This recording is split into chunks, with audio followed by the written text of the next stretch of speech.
Social media is taking away our sleep. Nice joke, huh? How can someone take away your sleep?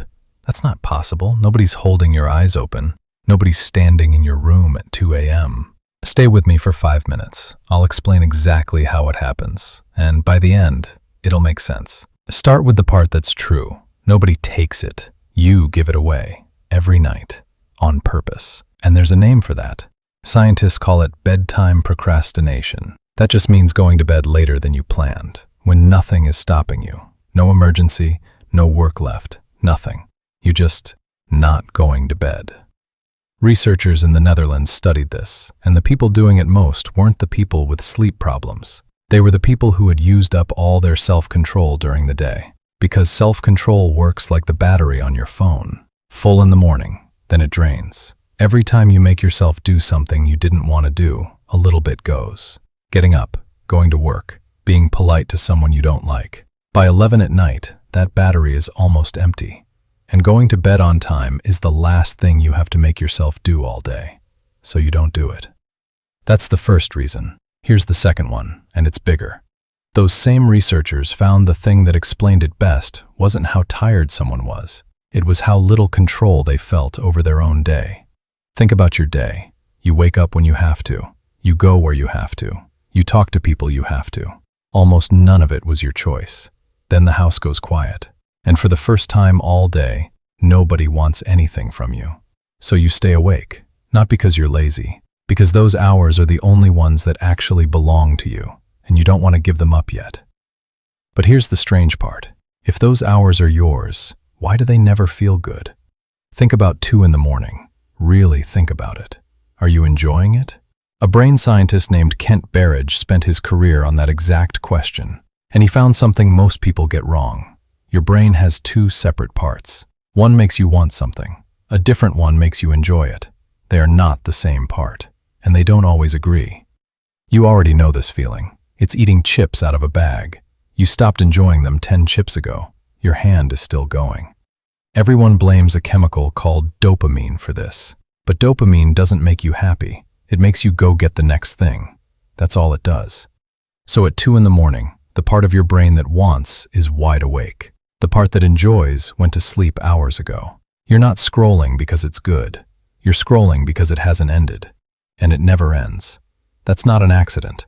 Somebody built it that way, on purpose, in 2006. His name is Aza Raskin. He invented the thing where the app loads the next video before you finish the one you're watching. It's called infinite scroll. Before he made that, every page had a bottom. You'd reach it, and there'd be a tiny gap. Half a second where you had to actually choose. Keep going or stop. That tiny gap has a name. Scientists call it a stopping cue. It's the one moment your brain gets to ask you a question. Do I still want this? Infinite scroll doesn't make that moment smaller. It removes it. You never decide to keep watching because you're never asked. Raskin has said since then that he regrets building it. Now, you've probably heard the real problem is blue light, that the screen is too bright and it tricks your brain into thinking it's still daytime. That's mostly not it. A study this year found something more useful. How often you checked your phone and how much you cared about what you sent mattered far more than how long you looked at it. So it's not the brightness, it's the argument in the comments. It's the message you're waiting for. Your body is lying still in the dark, ready to sleep, but your head is still in that conversation. And your body won't shut down until your head does.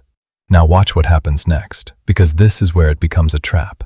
Lose 2 hours of sleep tonight. Tomorrow, the front part of your brain, the part that stops you, the part that says, not now, put it down, works worse. That's not a feeling. Brain scans show it. And a sleep scientist named Matthew Walker found the other half. In people who hadn't slept enough, the alarm part of the brain, the part that makes you feel things strongly, was 60% more reactive. So tomorrow, you feel everything more, and you can stop yourself less. Which means tomorrow night, the same app is up against a weaker version of you, and it wins earlier. And the night after that, earlier again. Now, there was one thing still protecting you. One. It used to feel a little wrong to be awake at 3 in the morning, a little embarrassing, like you were the only one doing something you shouldn't be doing. That feeling was the last stopping cue you had, the one nobody could remove from the app. So look at what your phone shows you at 3 in the morning. Someone sitting in the dark, same screen light on their face. Nobody's awake but me. It's 3 a.m. Why am I like this? And 10,000 people in the comments saying same. And suddenly it doesn't feel wrong anymore. It feels normal. It feels shared. That was the last thing that could have stopped you. And it didn't get hidden from you. It got shown to you as a joke until you stopped noticing it was a problem.